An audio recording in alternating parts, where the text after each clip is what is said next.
Hey guys, welcome to this week's episode of Whoscussion. We're hosts from Whānau, that random guy, and the audibly pleasing Harriet Skelly. Man, I was ready to burp, and then it wasn't just as you. That was going to be amazing. Oh well.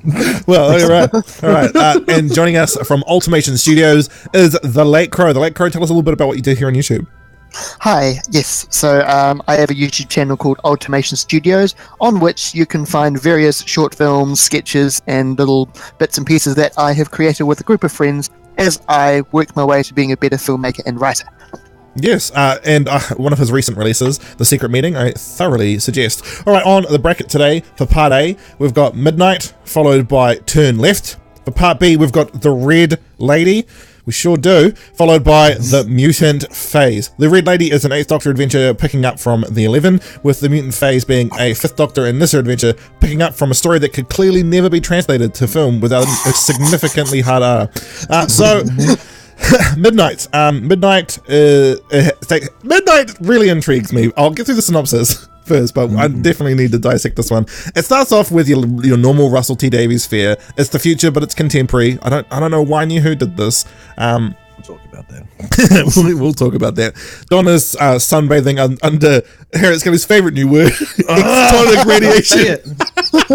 Under extonic radiation. No, it's extonic rays, because it's literally a cheap imitation of X-ray. Yeah. And I can't even bring myself to say it. Galvatronic radiation, which is just gamma radiation. Galvatronic. just like think about that. Why did the Unicron bring it back? Unicron turns it into Unicron was like, I don't like gamma, I'm gonna turn it to galvatronium. Oh my god, I'm Unicron. And Orson Welles is like, I would be better than most of New Who. Yeah. So anyway, yeah, so the doctor's like, hey, come on, Donna, I want to go on this trip. And Donna's like, wait, that's like a school trip. It's going to be 4 hours there. We muck around for a bit and then 4 hours back. That's awful. I'm not going. And instead of the doctor going, that's a good point. He's like, hey, I'm going to go on this trip by myself. And the cold open ends with, on a planet called Midnight, what could possibly go wrong? Yep. And I was like, oh, that was a little bit winking to the camera a bit too much there, Russell. It was very much Bubsy. What could possibly go wrong? Everything could go wrong. Absolutely everything. So they're on the trip there. The doctor is sitting down getting ready. The attendant, I don't really know what to call her. The hostess. The flight attendant. Yeah, the flight attendant lady. She's like, hey, stewardess. So she's all like, hey, here's your complimentary this, that, and the other. And the doctor's like, molto bene, LZ. And she's like, what? And he's like, oh, this stuff. And she's like, I'm going to do a quick Google and you're going to be wrong because I did a quick Google and that isn't French for let's go. Just throw that out there, Russell T Davies. I did a quick Google and proved you were wrong. So... And you know, we're not like right next to France or anything. Yeah. Right? And you learn French in school in England. So I'm so confused. You could just take a train there and ask any French person what it is. They'll probably be like, fuck off, first off. But then they would tell you after that. Yeah, they'll be like, how dare you talk to us with your dirty British tongue. So the doctor's on there, he's talking to everybody. Everybody starts introducing themselves. David Troughton's in this episode. And he's fantastic, and just, man, it's so hard for me to just not picture him with his dad's bowl haircut. I need to start doing that, but like, you know, it's David Troughton. He's there. He's got an assistant that he just shits on the whole time. Yeah, it's like, and it just gets progressively worse. It's crazy.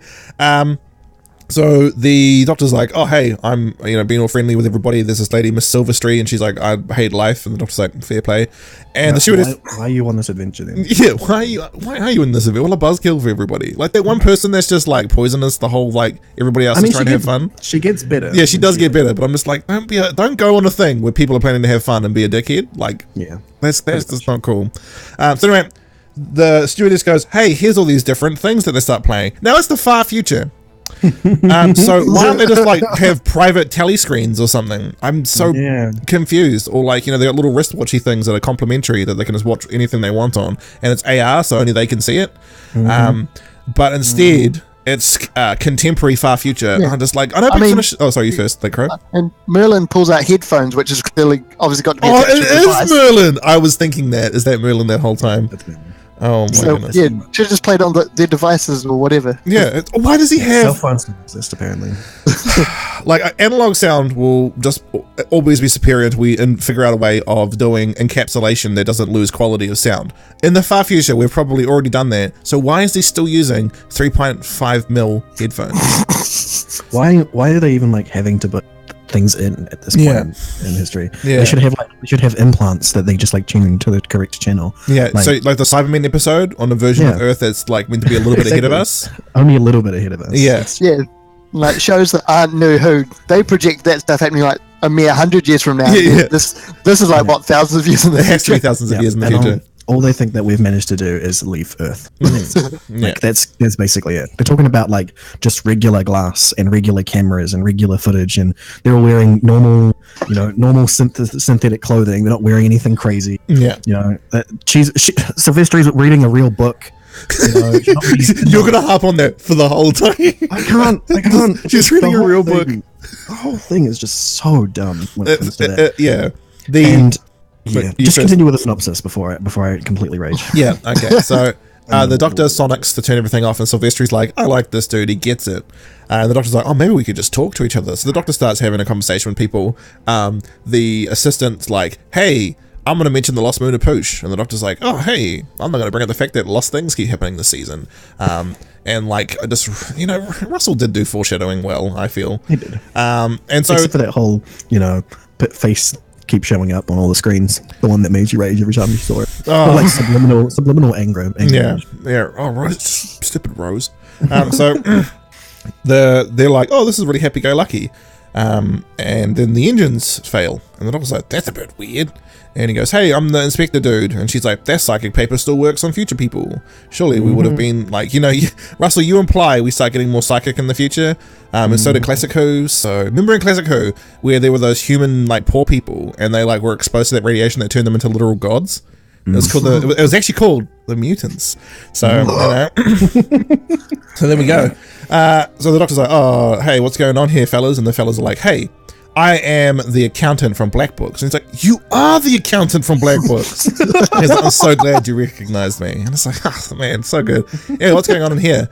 And they were like, oh, man, we just have to wait for help. And he's like, oh, can we have a look through through the glass for a bit? And the guys are like, oh, all right, even though it's really, really dangerous, but okay, let's do this. And I kind of wish this didn't happen, because it would have been better for there to just not be any lead up to this. But the navigator, it was pretty well. Yeah, so the navigator's like, did you see that? And then the Doctor's like, what? And, oh, yeah, another thing about it is kind of cool, because like the Doctor's got like super eyes, and he couldn't see it either. And he couldn't see it.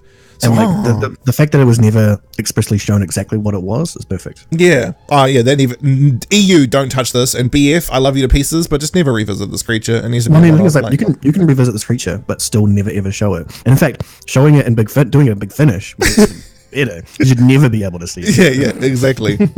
So the gentleman sees it, and the Doctor's like, I couldn't see anything. And they're like, well, we need to close these blinds because this was really dumb for us to do in the first place. I was like, fair dinkum. So they close the blinds. He's like, I don't know why I was Australian just then.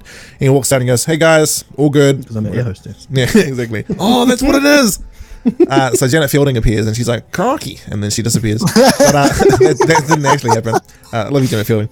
She like me on Twitter. Just gonna throw that out there, guys. So anyway, she's like, dropping. Yeah, just casually. She likes me on Twitter. I just want a picture of like that Alone Forever on top of my face, just like. Anyway, so the Doctor's like, everything's hunky dory. Let's just chill out, and then. And everyone's like, what the hell? And David Trout's like, nothing could be alive out there. And I'm just thinking to myself, aren't you a scientist? You just heard with your own ears that something's knocking on the door outside. Yep. Only the Sith deal in it. Yeah, only the Sith deal in absolutes. Anakin, you're the high ground. I mean, what? So, it's like, nothing can survive outside. And then he gets real grumpy about it. But I think maybe it's because, like, his ideas were being... Yeah. His intelligence is being challenged? Yeah. Exactly. He's like, nah, I'm real super smart. It's like, well, what? You can clearly hear with your ears that someone's knocking outside. He's like, nah, shut up, Doctor. It's the metal settling. What? The thing is that metal does make that noise. Yeah. The thing is that wouldn't happen. It wouldn't happen like that. And it would happen all over the ship. It just wouldn't happen on one side. And then the response later when he knocks 4 times and it knocks 4 times back. Not 4 times. Anyway, yes. Oh, yeah. So anyway, his assistant's like, hey, we shouldn't have run out of this thing because of this stuff. And then David Trott's like, shut up, you don't know anything about stuff. And I was thinking to myself, if you hired her, surely in her CV, she's like, mechanics experience? Yeah. So surely he'd be like, oh, you do know stuff. So that really confused. I didn't understand that at all because he hired her. He would know whether or not she knows this stuff. And she clearly knows this stuff. He seemed to be that character, the scientist who's also an egotist, sort of character archetype that always seems to show up in Doctor Who. Whenever there's like a genius scientist, he's always a butt. So. You, sir, are a nincompoop. Yes, sir, Doctor. Yes, sir, Doctor. So he's like getting all grumpy. Everybody starts getting all real ragey. And then Miss Silvestri has a complete mental breakdown. I don't know if they've like really set that up because she was like seeming like real standoffish. And maybe she was hiding that she's actually quite weak. I don't know. I think they could have done a little bit with the montage scenes to show whether or not she was weaker. I feel like the Doctor should have had more conversation with her than he did. Especially when she spouted something about like, she said it was coming for me. And then like, we're like, who said that? What? Yeah, she said she'd get me. And it's a reference to her ex, I guess, but we didn't like get that it was any information about that. Yeah, and we didn't get their relationship ended poisonously as well. Like she said, oh, she went to a different galaxy. That should be far enough. So it was really odd. But it seems like maybe that was just like some other writing stuff that they had in there. Yeah, it could have been left on the floor, maybe on the cutting room floor. And they hadn't like sorted that out. Yeah, but the Doctor's like, I feel like the conversation that he has with the family was unnecessary compared to what would happen with Silvestri. You know? Yeah, the whole like the pool was abstract. We could have just not had that and had a conversation with Silvestri. I feel like there was some maple syrup. Oh yeah, it was maple syrup, which is frustrating because this is my favorite thing he ever wrote. Next to it's just next to the Torchwood. Thin layer. Yeah, it's thin. Yeah, it's right in the end. He got like the little bit last left at the bottom of the can, and he's just getting that as far as he can. Anyway, so the Doctor goes, "Get back from there!" And then the lights go off and back on, and nothing's really happened. Nothing's really changed. The door's a little bit warped. And he's just like, huh, okay, we're all good. And then Miss Silvestri starts copying people. And the great thing about watching The Confidential for this is only the scene where David is telling everybody that he's clever was ADR. So the Silvestri copying everybody was done on set. Yeah. It's amazing. Holy shit. Know their scripts as well. Yeah, I'm just like, that's... Like, you know how the British are just like, they're just good actors? That's a whole nother level of being a good actor. That's almost too far. And when and especially if you've got like good, a sound device, hey Windows 10, when you've got a good sound device and you can actually hear every spoken line of dialogue has Miss Silvestri underneath it, is fantastic. So unnerving. So good. This is like, outside the little bit of maple syrup, this episode is just fantastic. Anyway, as it goes on, everybody starts freaking out, especially the I suppose the parents. They're both immense shitheads, not good people, and their son is actually a good person and trying to be like rebellious because he knows, except for when he does, when he shits on the Doctor later on. And in general when he's being a dickhead during the events, like making her just 666. Exactly. To be honest, I still to this day laugh when he does that because he's like just like some teen who like his parents are dicks. And he doesn't really want to turn out like them, but there's a huge chance, unfortunately, thanks to generational psychology, that he probably will. But he's like, man, this sucks. I don't like them. And when he's like, 666, the Doctor's like, thanks, bro. Thank you. He's like, no problem, really man. I got your back, Doctor, except for later on, my parents pressure me, which it was bound to happen. I think his character was explored probably the most, and he had possibly the least amount of dialogue in the entire episode. Yeah, because his was all like... visual cues. And visual and other audio, other cues were happening for him. It was so he was really well, I suppose, written, but I think directed as well. But everybody just like Merlin. Everybody turned this up to 11. This whole episode is just dripping with great performances, and as it goes on, everybody starts turning on the Doctor because he's acting very authoritative, and they're like, well, what makes you different? Now, this is one thing I hate is when they come to the conclusion he's probably an alien. They get real up in arms about it. Like, oh, I can't believe it. Like almost like they don't know aliens are real. Even though earlier in the story, they were talking about the aliens with the big foreheads that were artists in abstract pools. Yeah. So I'm like, why are they reacting like this? It's so far in the future. It seems like Russell seems to believe that at this point in human history, we will have gone back to being xenophobes. Why? I don't know. Man. It doesn't make any sense. There's probably we're supposed to be over like 3 different galaxies. There's absolutely no chance in hell that we wouldn't have met other alien life forms to experience. Even though it just obviously disregarding the fact that he literally just talked about one of them, and they know about the Ood as well. So because the Ood would have been traded by now. Yeah, there was no reason why they would have this feeling, but they've lined that in there. I think it's mainly just so that they can give an excuse for them to outright hate him immediately, because they're all racist. Yeah, just to say that they're all racist. But it's just it is an excuse to move the story along, but it's not a good excuse, basically. Absolutely. I really don't like this, but everybody starts turning on him quite poorly, and they're like, you must have done this. And he's like, literally how? Oh, we saw you talking to her. He's like, that's pretty poor logic. And considering we've created some of the best fictional detectives in our history, well, your history, you British people that I'm not, even though I always sound British. So there you go. But anyway, they're all like, man, screw the doctor. He's like, could you actually kill someone? And the dad's like, yeah, I could. And I'm like, yeah, you strike me as the type of person that probably does. Could. Yeah, probably. Yeah, and not even kill people for your own. Yeah, your own benefit. Exactly. And I was just like, yeah, you're not a good person, and neither is your wife. So And then the hostess gets on the action. She's like, I want to do it too. I just want to go home. And the doctor's like, great. And so we're gonna kill somebody for that. And the doctor's like, I don't want her to, because she's gotten to a point where she's not just repeating, she's now talking at the same time. He's worried that the next level is going to be copying, and I don't want them to copy me. And they're like, why is that? He's like, because I'm super clever. Now what Seven probably would have done is just contacted everybody in the room and gone like, hey, did you just see how awesome I am? And they're like, oh shit, we did just see. Exactly. Now shut up. He would have just knocked them all out. Yeah. And then just had a stare competition with them. Because I looked at him and was like, yep, sweet, I'm Seven. Ace. Yeah, and Ace wouldn't have stayed behind, so she would have been like, you talk to the professor again, I'll knock you all out. And they're like, oh yeah, that's a fair call. She'll probably do it too. She has a baseball bat. So God knows what's in her duffel bag. Yeah, exactly. Do you have any nitromine I told you not to bring? Probably not a great idea, Professor, since the outside is pure poison. So the doctor's like, man, I'm going to go talk to Miss Silvestri and see if I can get her to suss it out. Now that's a bit weird, since he just said that he's worried about her like straight up copying him. Yeah. But man, so the doctor gets stuck in place, and David Tennant, holy shit. The look of fear on his face as he can't control his body, it's sublime. That is acting that you literally need to be born to be that good. You don't get taught that shit. That is genetics, right? He is in place, frozen, crying his eyes out without any sign of, like, you know when you grimace as you cry? None of that's happening. There are tears coming out of this gentleman's eyes as he's frozen in place, like, I'm gonna die. And there's nothing I can do. And he's sitting there, he's like, dude, like, I survived the Time War, I'm hundreds of years, if not thousands of years old, because hashtag the Dr. Lies bullshit from Moffat. Oh my god. Oh my god. And you can see it, all encapsulated in his face.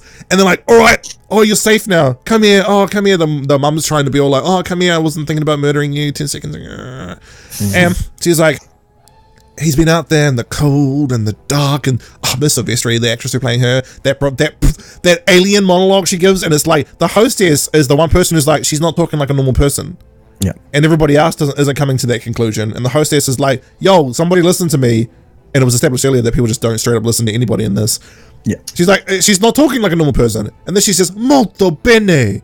And whilst this is happening, they're going to throw the doctor out. And without like strain on David Tennant's face, you can see that he's like using his fucking foot and hand to try and not get thrown out. Like he's trying desperately. He is trying desperately. Like he is using all of his time to try and overcome. It's crazy. The faculties he'd have to be like accessing is insane. He's probably using Artron energy or something to just try and like override this being. And then the air hostess sacrifices herself for everybody, and the doctor's released from it. And people are just like, wow, whoa, this person just sacrificed herself for us. Holy shit. And then the doctor goes, after, and it's great. They show the passage of time quite well in this about 10 seconds. It's been like maybe an hour, 2 hours. And the doctor goes, did anybody know her name? And they just all look around like, wow, we were saved by somebody we literally didn't know. Yep. The doctor's just like, well, like, it's not really said, but I get this feeling like, why does he care about us? Like, why does he even care? And he's just like, wow, you guys are monsters. And that's the fantastic thing about Midnight, is in that story, we are the monsters. Yeah, but there's like that dichotomy as well in this, is that not only are there a bunch of people who are total bastards and that, like, he had no reason to care for it, but there are the little few who are attentive and will sacrifice themselves for the greater good. And because she said that if it got back to the base, it could possess everybody, and then humanity's screwed. Yeah, so she had a thinking cap. That's why he cares about us. Yeah, exactly. She was the diamond in the rough, man, which is like Apana wasn't expecting to say, unfortunately. Diamond. Little diamond kind of thing. But yeah, that's Midnight in a nutshell, and it is my favorite New Who story. Period. I love Midnight. I could rewatch the story 100 times and I'll get bored of it. I love it. So, Harriet Skelly, your thoughts on Midnight? I can't stand it. No, sorry. I'm kidding. No, honestly, I like it in principle. I can't actually really stand to watch it, and that is because of all the crap that happens around it. Like, I'm a fan of the story. I'm a fan of the other stuff that goes along with it. But it's like, and I'm a big fan of those things, like the monster, the crazy other stuff that's happening, the fact that it's a diamond planet, and the visual aspect of that. And just the horror behind it as well, that is actually like terrifying. Yeah, and not even the Doctor can beat it. That's the crazy thing. The Doctor cannot beat this thing. Exactly. So it really fits with me. But the fact that they are literally in a replica of a plane, and it's just 21st century stuff, and it's just 21st century people in 21st century place doing in an intense environment. That's it. That's all that's happening. You know, you could have had the same thing happen on a regular plane flight, you know? Yeah, the last time we were on a plane and the master was racist. That was the thing. So I'm saying that, like, he could have easily have gone on a regular plane jaunt thing that was taking an hour, like a small aircraft that was going to take a few hours to get somewhere, and Donna was like, whatever, doing nothing, and just had it be set in today's world on a long flight, and it would have been exactly the same sort of principle going on. Obviously the plane would never like stop in the middle of the air, but the same bells of St. John. Exactly. We're not watching the episode, by the way. No, we're not. But I'm just saying that, like, every other element of it just meant there was no point in it being in the future because of how Russell sees the future, basically, and it's really annoying. How can a show from like literally 20/30 years prior have nailed this way better? Yeah, that's a good point. Yeah, other things like the poor science, fucking goddamn extronic rays. The rays are extonic. It's so stupid. So what should have been the case if they were going to do this? If they really wanted to make it an actual sci-fi show and garbage, then they should have got a scientific advisor who would have been like, X-rays and gamma radiation are already terrifying things, and already would kill most organic life, other than things like tardigrades. Because they're built for that sort of stuff. Tardigrades just survive anything. They can live in the vacuum of space. That's why. Screw you, tardigrades. Yeah. And what would have been cool is them like talking about a star that only gives off X-rays and gamma radiation. So it's not in the visible spectrum as well. So it would be pretty terrifying. A planet that is bathed in light, but not light that you can see. Like, that would be kind of creepy. And then the shot where they raise the visor and stuff, that could have just been like them looking through a camera instead. And then the guy freaking out about like something moving on screen would have just been like, oh, it's just the camera freaking out or whatever. You know, it could have been anything like that, and then it could have been even more terrifying because then there's literally because like did he actually see something? Being the question there, and then they could have even actually shown on screen the flickering of whatever he thinks that he saw, but like in such a way that it makes it actually really unclear whether or not it was a thing or not. Like, that would have been way more terrifying to not be able to make something out and then kind of see that it's moving. Yeah, way more terrifying. There's it makes more sense. Because then when someone looks up what X-ray radiation is and gamma radiation, they'll find out exactly what it is. And they'll be like, oh, that's a real thing. Cool. I learned something today. Yeah, which Doctor Who's supposed to be. You're supposed to have educational elements. Exactly. Not looking up extronic and then being put to some music lyrics or whatever. And then trying to look up galvanizing radiation and then only ever galvanize because that's the only thing that they took out of science. And it means something completely different. completely different. Yeah, isn't that what stops metal from rusting?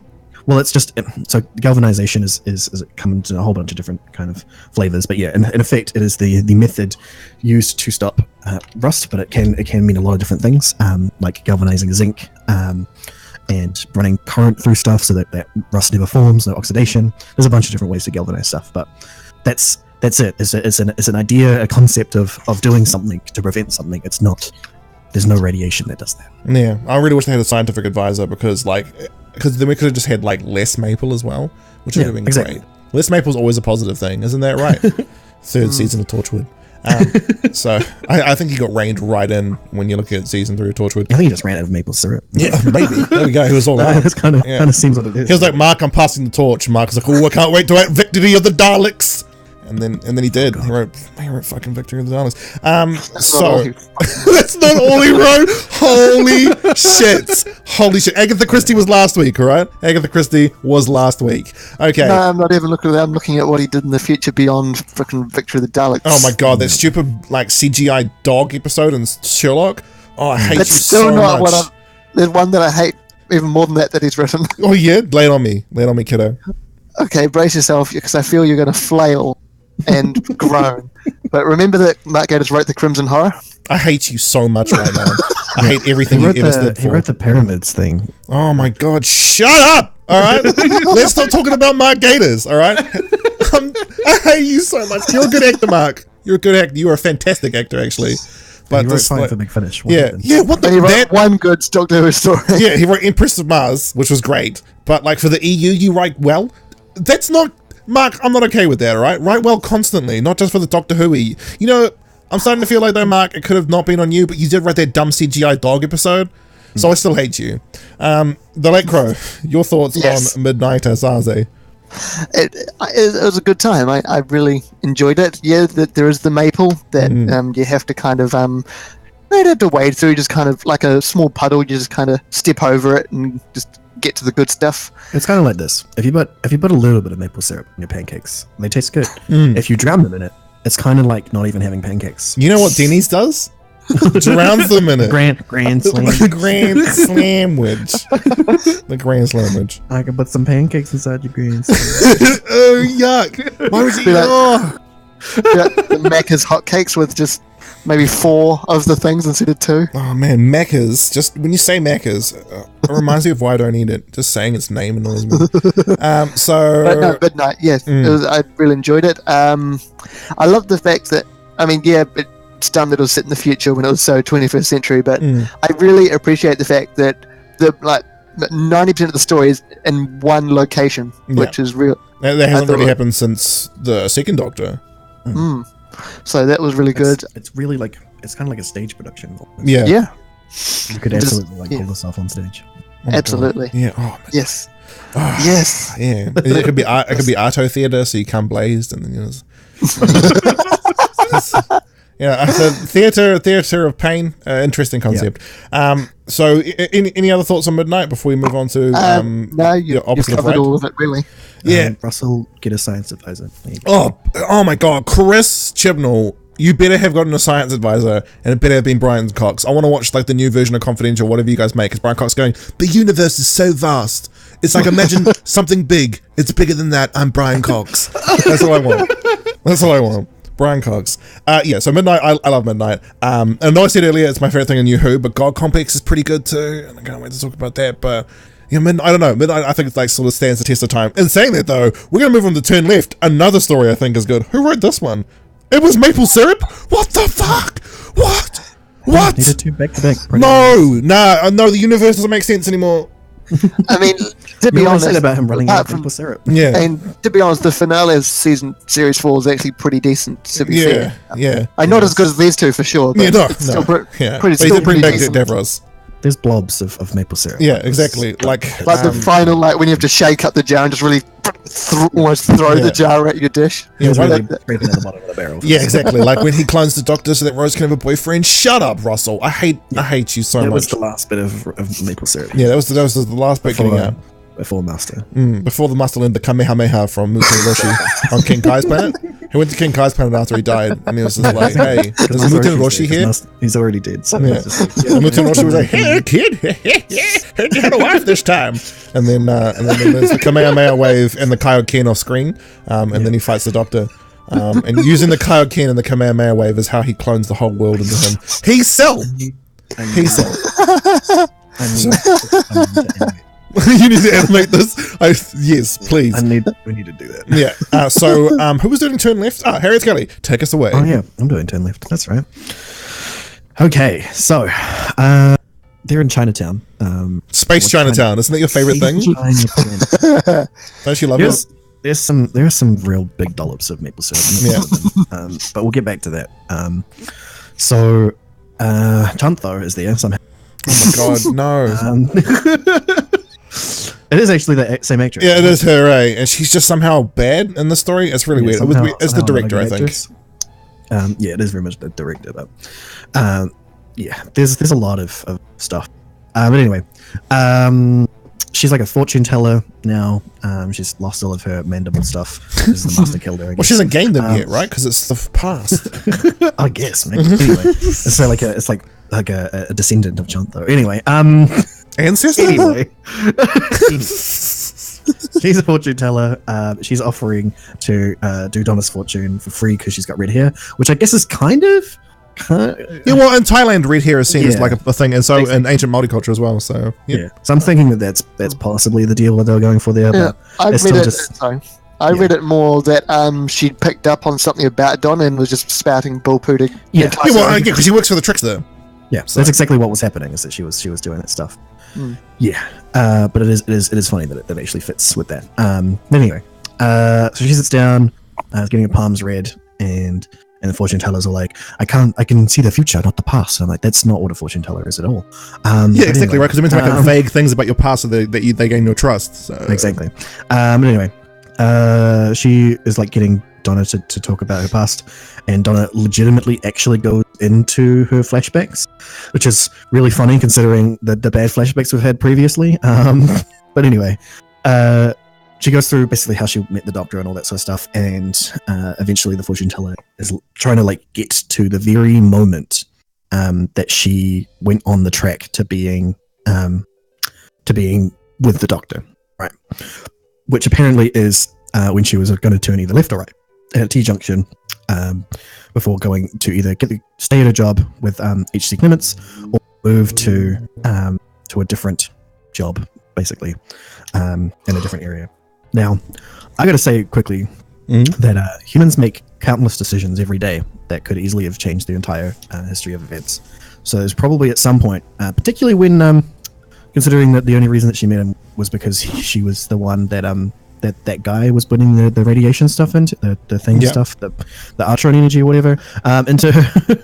So you reckon that he might have put it into someone? Lance could have put it into somebody else. Yeah, I feel like at any point she could have not been anywhere near him at some point that made him start putting it into someone else. Yeah, because if Donna's not there, he could have gone with somebody else. The temp that replaced him. Exactly. Maybe that's the thing, is that he clearly did, because the Ragnar still tried to do it. Clearly the Doctor picked up somebody else, someone who wasn't the Doctor, who wasn't Donna, and still went to fight the Ragnos. But do you think that somebody else died along with the Doctor then? Yeah, absolutely. Oh, that's brutal. Or either that wasn't. It wasn't Donna there, so she didn't come back down to stop him. She just left. I just like someone who wasn't nearly as strong as Donna. Rose. But yeah, Canary Wharf would have that been changed, unfortunately. Exactly. So some other person was clearly the person, or even just Lance just had it done to himself, I guess. But what I'm saying is that the T junction decision that she made, it seems like it was definitely very much a scripted sort of a real, what's the word I'm going for? A real dramatization of the events of this. That had to be the specific place where it could have been any decision that she made right up until he starts giving her the injection or starts poisoning her with the stuff.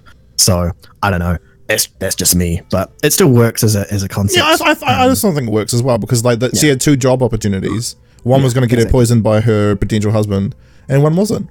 Exactly. But unfortunately for her, the choices that she makes kind of affected the entire. Little does she know. But yeah, so when she finally gets to this point in her flashbacks, the fortune teller woman puts a big old beetle on her back, which apparently is capable of. So it is a being that is capable of feeding off time by creating basically alternate realities where things have changed a little bit differently. Obviously, for some people that wouldn't be so bad because they don't affect the entire course of human history and the universe. So that's fine. But the fact that it was able to like completely ruin like a whole mass of stuff, it's got to have crazy power. Like. Surely the Doctor would have picked up on that immediately. Like in real universe, he would have been like, "I sense an extreme disturbance." Yeah. Like, Imagine eight's just like, "Oh no, somebody's been tangled in the web again." Is that you, Charlie? Oh wait, you died in Singapore. Yes, you did. Anyway, so from Doctor's experience now, it's really nice that we had a basically a solely Doctor story and then a solely Donna story. I love that. But anyway, I kind of imagine that they would have been filmed at the same time. They were. That's good time management. Anyway, so she has basically, because of this beetle, she's forced to go the other way instead of the way that so she doesn't go with H.C. Clement. She goes to get a job with Javal Troldy. I don't know how to say that. Choldy. And goes off into this experience. So she has a perfectly good gets a job with him, has a good time. It's Christmas Eve with the rest of staff. She's just been promoted. She's now a personal assistant. She's having a good time. She's not temp. But then Rachnos attacks because obviously the Rachnos events. And because Donna's not around, good old Doctor gets himself killed, who very clearly does not look like David Tennant's hand for some reason. I don't know why they bothered. Like, even they're not going to... I was supposed to show the audience that was the Doctor that died, but the gentleman from UNIT also said that was the Doctor who died. Yeah, exactly. Like, he said it was the Doctor. It was the sonic screwdriver that fell out. You don't need to show the hand. Do one or the other. Don't do both. Exactly. Like the hand, just because it's very clearly not David's hand. It wasn't very clearly in the DVD version though. The TV broadcast though. I remember in the TV broadcast being like, his hands are too small. He has big hands. Like he does now. Yeah. And you can like, I don't know why it is you can know about that person, but it's because you see his hands on the time. Yeah. And it's the same Sonic. So you're looking at the size of the Sonic compared to his hands, and you're like, his hands are too small for that Sonic.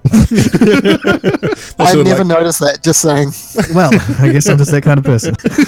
I noticed the size. Yeah, I definitely noticed it when I watched it this time. I was like, that is clearly not Tennant or a hand double. Yeah. Wow. Anyway, I guess I needed a hand in spotting this. Oh, no. We were almost done with part A before that happened. No. Anyway, so the Doctor's dead. He drowned because Donna wasn't there to save him.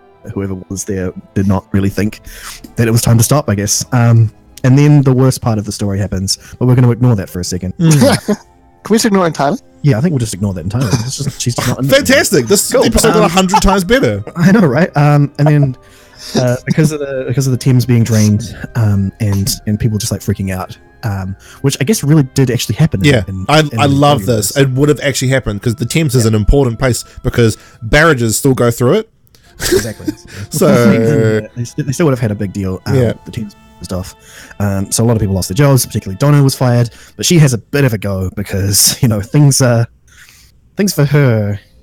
She's because of the way that Donna is. She doesn't really grasp things around her. Yeah, but is still grounded enough to react properly. She reacts as a normal human person, but everyone else around her doesn't, and it's really funny how like Russell wrote a good character, but none of his other characters work. Yeah. Anyway, so while she's getting fired, the hospital, the Royal Hope Hospital, gets itself picked up and taken to the moon by the Jadoon with a platoon.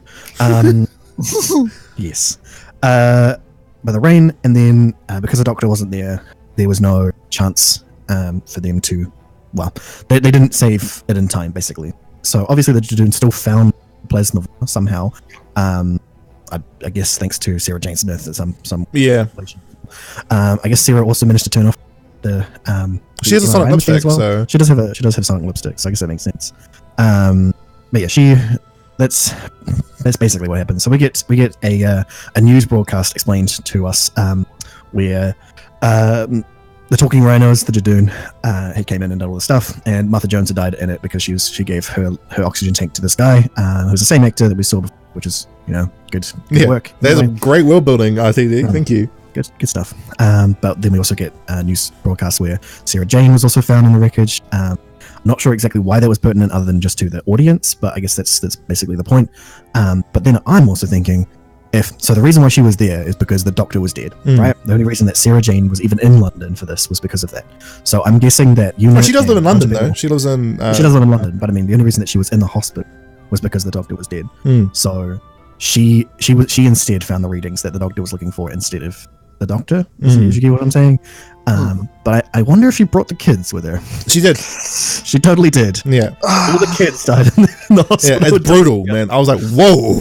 Yeah, like you don't really like notice it because they don't outright say it, but then you realize she totally took the kids. Oh, so when the camera goes back to Donna, you can actually hear on the TV that Clyde Langer, Luke, they did say it. and Maria Jackson all died as well. That's brutal. What? Yeah. That's Yeah, when the camera goes back to Donna, you can just hear it in the background where all three of them were suffocated to death on the moon fighting the Jadon. Holy And I'm just like, holy shit, they were children. And I was like, I don't know, I was watching Classic Who. When did this happen? That's great. Yeah. Wow. Oh, It's got 100 times better. They straight up confirmed that. I would the case. Wow. I need to rewatch that scene now. Yeah, you can hear on the news Clyde Langer, Maria Jackson, and Luke, her recently adopted son, all perished in the event. That's so brutal. And I was just like, oh shit.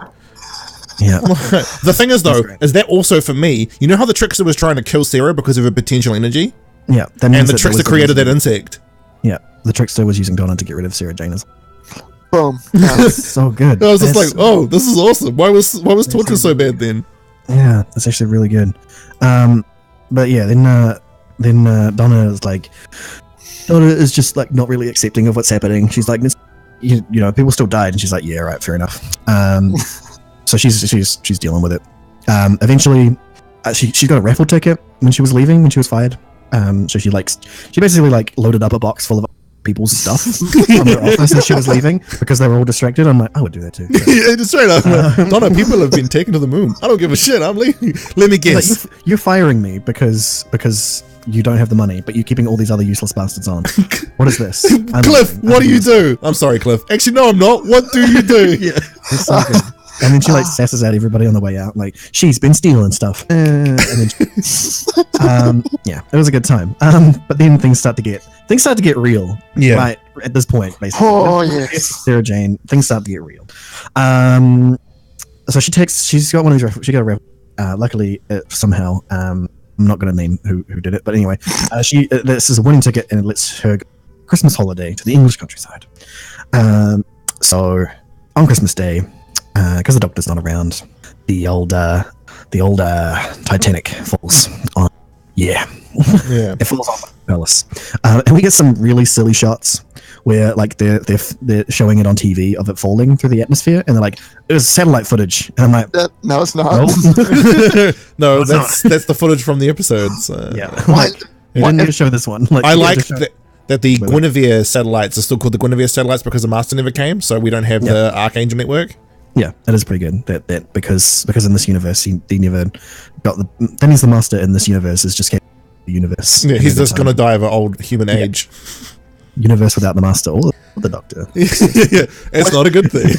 It's the best thinking about. Anyway, there's something on her back. Anyway, so it falls on Buckingham Palace, and I'm guessing that Alonso was able to like turn off the engines or something.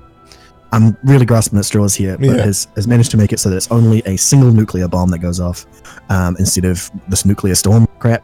I mean, nuclear storm was already pretty silly. It really could have just been a nuclear engine in general, or fusion power, because that makes way more sense. But anyway, it lands on Buckingham Palace. It doesn't destroy the whole world. So, what's his face? Oh, 10. No. The Max. Max, yeah. Max. The name's Max. He's probably just going to sit in London until no one can pick him up, I guess. No one's going to come pick him up because it literally only destroyed one city. Unless the aliens like really invested in it. Basically, his plan was kind of thwarted anyway, so that's pretty funny. We didn't blow up the whole planet. Shit. Now, anyway, so basically things start going bad because the radiation left over from a nuclear explosion is already bad enough. Not in the fact that it completely destroyed the entire capital of England. Yeah. Yes, it did. Yeah, things get a bit. And the royal family's gone too, so. Yep. Yeah, the entire royal family's gone. So, and the government at the time, who were surprisingly not the master at the time. So that's nice. Yeah. So things get a bit crazy for them. Donna and her family are being forced to move to Leeds because there's basically now a refugee crisis because there's no way that people can live near, even close to the explosion point. And basically anyone who even survived the explosion is just going to get out. Yeah. And France closed its borders to refugees. Which is a real thing that's happening at the moment. It is a real thing that has happened. And it kind of would be expected, basically, that that whole of Europe would just be like, no.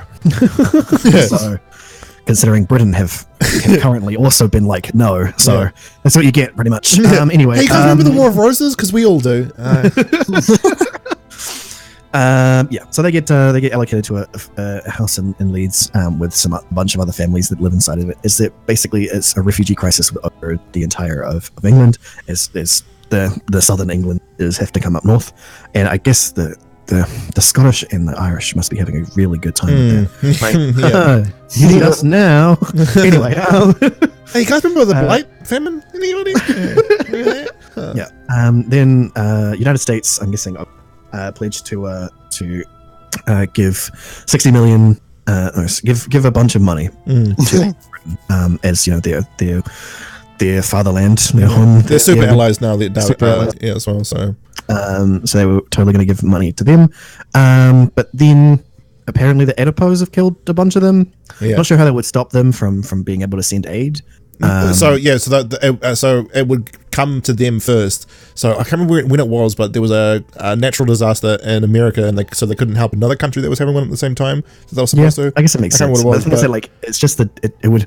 So the Adipose would just kill a bunch of people. Right? Yeah, but like imagine, because in America, they're like marketing is a huge part of their culture. So I think way more people than in England would have been in that program. So a whole bunch of their civilization just disappeared. Americans. Yeah, like whoa. And America's like I think it's 170 million. So that's a lot of America just died. They did lose almost all of their population. So yeah, I guess it is kind of makes sense. I guess. Well, they would just have a whole lot more money lying around.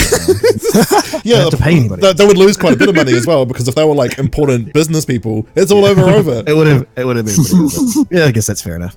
But anyway, so the thing about the Adipose though is that they wouldn't, if they hadn't been found out, they wouldn't have like killed people. Like she was not going to do that. Maybe UNIT.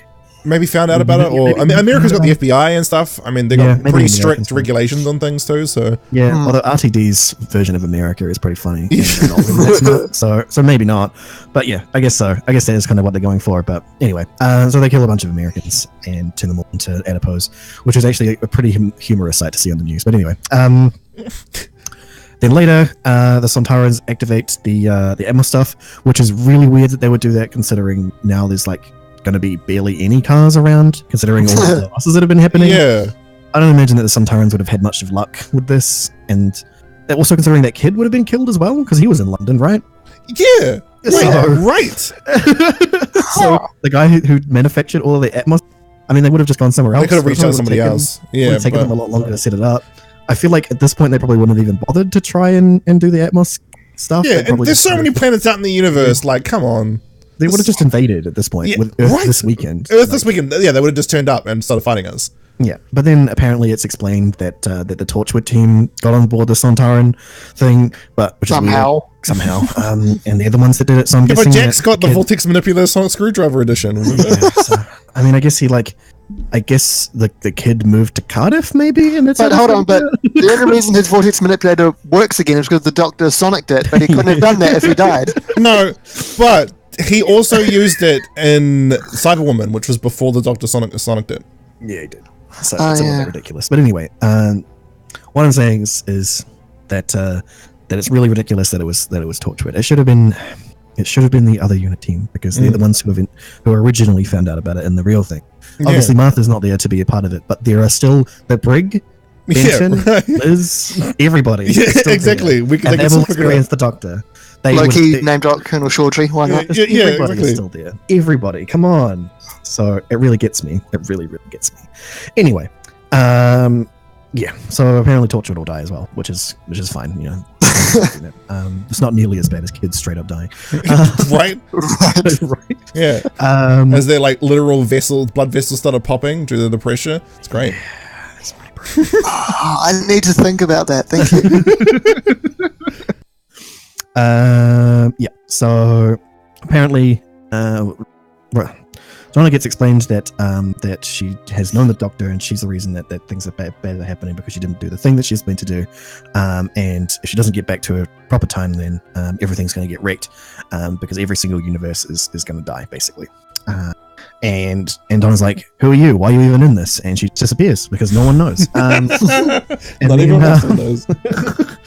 And then a couple of weeks later, the Italian family they're living gets evicted as England becomes Nazis again. Yeah, which is great because remember the alternate history where 6 helped pre-World War II England fight off the Daleks? Yeah. It's pretty great. Pretty great. The story is really good, except for the thing that happens. But anyway, the fact that Donna doesn't kind of understand what's happening as Wilf and the Italian guy know, it's kind of disheartening that she doesn't understand because you can kind of immediately see it. Yeah, you're like, I know where this is going. Yeah, I know where this is going. This is Japanese internment camps. That's what this is. And immediately you're just like, oh, and then she's just like, I don't understand, and then it hurts that much more every time. Yeah. Where is it? Where are they taking him? Where are they taking him? You're like, don't know. And when Wolf's just like, because he's old enough to have seen it. Yeah, it's so brutal. So brutal. This episode is so brutal. Thanks. Damn it! Now I can see Bernard Cribbins crying again. That always makes me sad. Damn you, Bernard Cribbins! Stop being the good actor, you bastard! Uncle Bulgaria, this motherlicker. And then, so then they're looking up at the stars because they're trying to ignore what's going on. Basically, they're looking through the telescope and notice that the stars start going out, and they're freaking out about it. Somehow, Donna goes to unit. I don't know how that happened. I don't know who it was.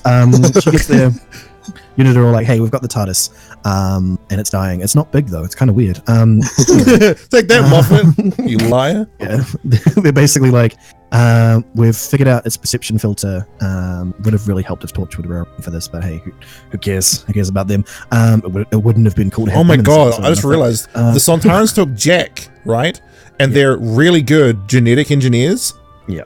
We just got never dying Sontarans in that universe. Yeah. Yep. We're pretty glad that they fixed that up. Anyway, so they explain that there's a beetle. They show her using the perception filter. They managed to show her beetles on her back, and basically like this is what's causing it. It's in a state of flux, and that's why we can't touch it, can't get rid of it. Basically, you're gonna have to go back in time to sort this stuff out and basically change it so that you do go the right way. And then she does that. She's totally not in the right position because obviously the TARDIS is time manipulator. Yeah, that's also a reference to Sarah Jane Smith. Yeah, it is. Which is the same reference to the beetle being on her back, which is what Sarah Jane had on her back. She had the spider. So thank you, Russell. You do know Classic Who exists. You dickhead. You just don't use it properly. Anyway, so they go. She gets back in time. She's like, yeah, and then she's like, oh, in place. She runs to where she realizes that the only way that she's going to be able to stop herself from going the wrong way is to basically put herself out of her misery, so that she causes enough traffic to stop her previous self from wanting to go that way. It's pretty great way to, and then the person who doesn't exist whispers in her name, whispers the name of her godlike self into her ear, and is like, you need to tell the Doctor this. I'm not sure why you would remember this, but here you go. And then time resorts itself, and she's back in the right place. And the fortune teller's freaking out, being like, "You're so powerful." No, and then the beetle totally dies. Yeah, the beetle's like, I was not expecting this. Damn it, Trickster! I can't even get a refund because I'm dead. Yeah, and then the Doctor comes in. They have a little bit of heart to heart. The Doctor's like, I this is what happened. I can't quite experience it properly because it's like not the right universe, kind of like a dream. And then the Doctor explains to her that she is actually important. She's just not believing it still. And then she says the words, and then the episode gets really bad. As much as the idea of the bad wolf was really kind of the only good thing that come out of that, it's still really annoying that it's around. I do like that when Rose was in her bad wolf form, she saw the Daleks' master plan. Yeah. And was like preemptively set up for this. And when she comes back to being Rose Tyler, she does forget having the power of the god and what she did. Yeah. So I'm like, it's pretty cool. She was able to also link these events as well. Yeah. So that when the trickster, God damn it, another god. God damn it. Getting wrecked by another god. Man, if Seven was around to see this, he'd have a meltdown. You let one of your companions become a god. What's wrong with it? Don't you remember the Time War? How do you remember the Time War? You didn't fight it, didn't I? Though. So yeah, that was turn left. I'm glad I just managed to ignore the big bad bits, because basically, well, yeah, it's only one constant bad bit, and yeah, the rest of the episode's great. Rose as a companion is a bad thing. I mean, as much as like Billie Piper's great and probably could have been a perfectly fine companion, way that she was written, way that she still is in this is just horrible. Really great hair. It's so bad. It's so bad. She's just, the fact that she's the attitude that she's got for the Doctor and for her experiences with it, and the fact that she's like so egotistical, even when she's walked into somebody else's universe and is telling them how to do things, and then it's getting sassy at them. And laughing at the dismay as well. Yeah, and the fact that she won't tell the unit her name. What? Why would that matter? Yeah, the wrong words in the wrong place. Why are you trying to act like you're the Doctor? Like, you're not. You're nothing like him. Yeah, exactly. Stop it, please. It's so weird. And she doesn't even feel like Rose. No, she doesn't. And I know she's meant to have like changed because like she's in a universe where she fights Cybermen and stuff. Yeah. But yeah. It's dumb. So that's basically my deal with it. Is if Rose just wasn't in this end of the story, it's this whole end of the season, I feel like the season would have ended way better, basically. It was meant to be like a last hurrah, though. It was, but still. But yes. I feel like what they could have done is had like an old Rose show up, like have a Jackie Time show up, be like, I'm Rose, I got old. Yes, I'd be okay with that. Yep. Yeah, there we go. Totally on board. Yeah, that would have been way better. But no, just having a Rose that's actually like grown as a person and not in this way, you know, not the egotistical bitch that she is. That really annoys the crap out of me. She'd actually grown as a real person and shown. Yeah, why isn't she like battle hardened or like something, you know? Like she'd like become battle hardened, like she'd coped, and then like she doesn't have a thing about the Doctor anymore. Oh yes, thank you. Can you say that again? Fantasy. Yeah, so she doesn't have a thing for the Doctor anymore. Oh my god, now I've got a thing for you. Realized how stupid. Yeah, they just would have been fine. Yeah, like, she just would have been shown up and been like, I still care about you, Doctor, because you know you're still great, but I'm gonna fuck you. yeah. Can we have that? It's so dumb. She really should have grown past, because she even says later on, "Oh, I came back for you." I'm like, shut up. It's been like 2 years. Yeah, exactly. And you've been like fighting Cybermen and stuff, and you got your dad back. Shut up. And for all you knew, you were never ever gonna see him again. Yeah. So surely you would have gotten over it. Yeah. And then she could have had like, you know, little half-caste kids with Mickey, and it would have been cool. Oh, that would have been cool. Can we have that universe? Anyway, the late crow. Turn left. Don't turn right. All right, turn left. Yeah, so if we ignore the ginormous puddle of maple syrup that is Rose, but everything else is really rather fantastic. There's like the whole sort of thing with, it's after everything has hit the fan, but I love the Italian guy that they live with. I love him so much. It's great. He's like the most optimist. Like the world is going to absolute garbage. He's just enjoying life, and he's it's trying like, so hard to bring the spirits up every day. And I think that's what made it that much more heartbreaking, is that when they leave, you get one shot where it's just like he's like happy-go-lucky, big smile for almost all the screen time, then just one moment where you just see him, he's like not happy. As soon as he sits down and holds his wife, yeah, and he's just like, it's all over. It's going. It was so sad. He tried so hard. He did. But there was a moment that I laughed. I actually had to laugh. When they're in the house and Donna gets annoyed that they're all singing, but then notices her dad is joining in, and then they just immediately cut to all of them. She literally calls him Mussolini. Oh yeah, look, Mussolini is like, whoa. And then, yeah, like, whoa. And then Wolf's it's just there. He's like, what's wrong? Yeah. And then cut to them all singing Bohemian Rhapsody. Yeah. Yep. Thunderbolt, even Sylvia joins in. There's like the cream on of the crop, man. I love when Sylvia joins in. Sylvia in this episode, wow. Wow. Jacqueline King knocks it the fuck out of the park in this episode. That's a human being. Yes, it is so good. It is so good.